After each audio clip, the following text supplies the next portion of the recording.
I'm Dan Wingett from Gulf Savannah NRM.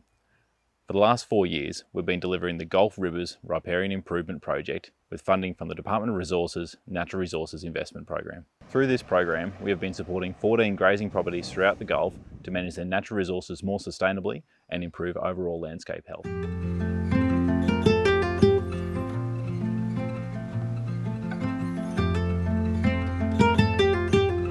Projects have been developed to improve native vegetation with a high focus on riparian areas. 10,500 hectares of native vegetation has seen an improvement through the program so far. The amount of grass that's just come back has been amazing. You've got grass there, you've got roots there, you're going to stop soil erosion, you've got more stuff there to hold onto the soil, better water infiltration, and the long term is going to end up with a lot more grass than we used to have before.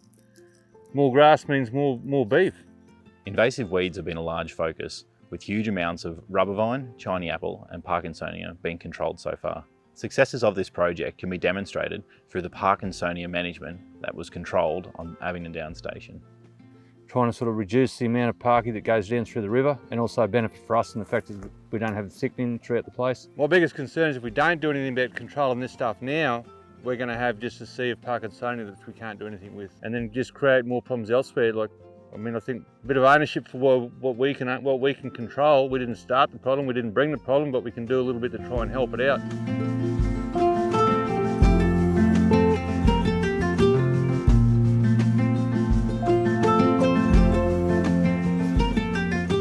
Another major success story was the control of rubber vine throughout the Gulf, along the Fossil Brook and along the Islay River. We felt something had to be done. Over the last 4.5 years, we've tried a few different methods. Some control methods used for the weed removal has involved chemical spraying, granular application, mechanical intervention and strategic burning. Burning could only be achieved by support of the landholder to lock up paddocks for a season to allow fuel loads to increase. We have seen amazing results so far with the native vegetation improving from having the pressure of invasive weeds controlled.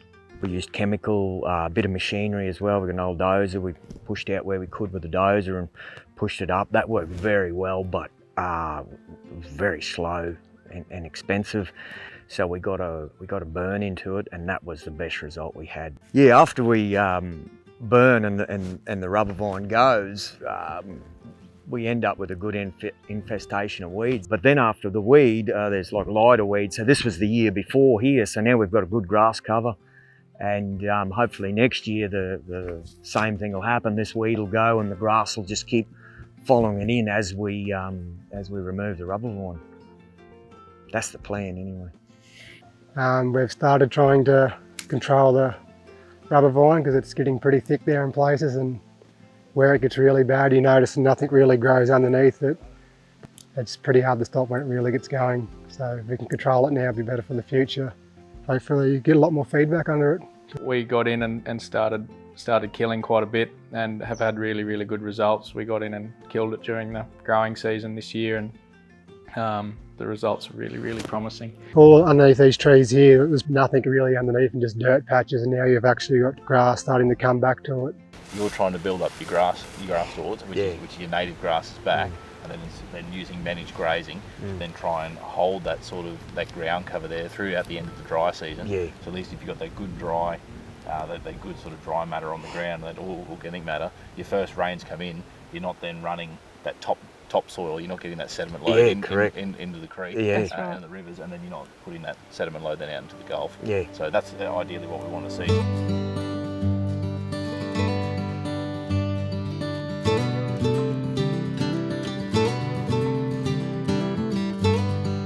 This project also encompassed strategic fencing to manage grazing and to reduce overgrazing of riparian areas. Before we began this project, we identified that a lot of the natural water sources, the creeks and the water holes and all that, were overgrazed, and which was leading to erosion problems and soil runoff. So that's the areas we wanted to concentrate on and move cattle away from these points. Initially, the project consisted of three watering points away from the creek system, as well as one fence line, probably about 10 kilometres long. James recognised value in the project and decided to invest into developing the whole property with a new infrastructure plan. We sourced additional funding and put in another 15 watering points, as well as another 45 kilometres of fencing. Since implementing the project, we've noticed the return of native vegetation along the creek banks and waterways, as well as the perennial grasses and native grasses in abundance in the creeks. The strategic fencing has also given the opportunity for the landholder to wet season spell. This has given the river country time to rejuvenate and to return to a healthy ecosystem. Yeah, well, so over the wet season we spelled the redder earth country to try to encourage a bit of pasture growth, and the cattle were pushed out here into the sandier soils for the wet season where water was more available over the wet. And then second round we'll introduce them back into the redder country again and try to give this a bit of a rest. Your body of grass is looking unreal, isn't it? And you can see, like, you can literally see across the landscape there. All those perennial grasses really starting to establish through there. And even this is being grazed right now. This is stocked in this paddock. This is not spelled, this is continual grazing at the moment. So you can see you've really matched that sort of stocking rate to carrying capacity of the new paddock, and being able to physically keep them out of the paddock next to us with that fence. You can really manage the grazing.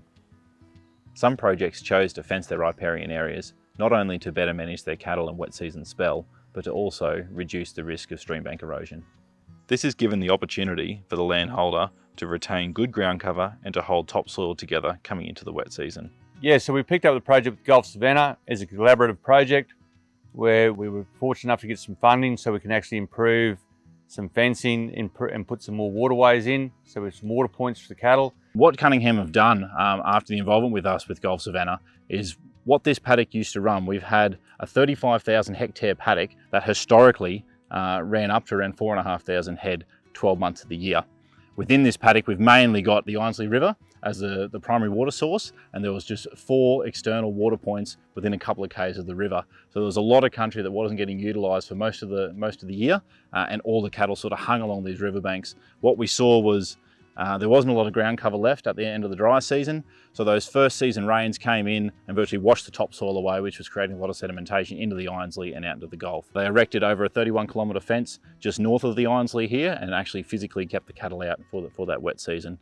With that 31-kilometre fence, they also added an additional 10 water points, just to alleviate that grazing pressure over about 20,000 hectares. Up in the north as well, they've also split it with a laneway, and we've essentially now got this one paddock is now split into 4, which just brings us back to having more options for improved grazing management.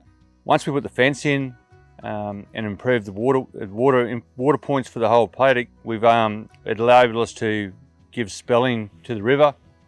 And in the last 2 years since that's been happening, we've gone from areas that were basically had very, very little grass to wet season spelling to now that we've actually got good body of grass throughout the whole year. Yeah, all this little light stuff here, that's the first sign of when you got overgrazed and that sort of stuff, and that's what it would have been through a lot of this country even a couple of years ago. This area's only been wet season spelled for going on 2 years, so it's completely destocked over the wet season, and the amount of grass that's just come back has been amazing.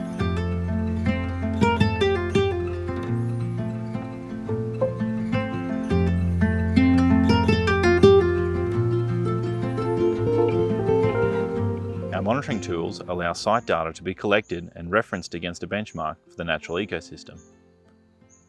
Our records have demonstrated an upward trend in native vegetation improvement across all our projects in the Gulf. We have held a series of workshops and education events focusing on land condition, sustainable grazing management and invasive weed control. We delivered a series of erosion control workshops, giving project participants and the wider community the opportunity to learn about methods to reduce erosion and awareness of sedimentation in Gulf rivers. I'd like to thank all the project participants and the wider community for their ongoing efforts towards the program's priorities within the Gulf region. We've achieved some great results throughout the course of this project through the removal of invasive weeds along the riverbanks, by reducing overgrazing along riparian areas, through the use of strategic fencing and adding additional water points. Throughout all projects, we have seen a great improvement along their riparian areas, their general land condition and an uplift in ecosystem health. This project has shown through improved grazing management and sustainable practices that we can rehabilitate our natural resources along our riparian zones throughout the Gulf region.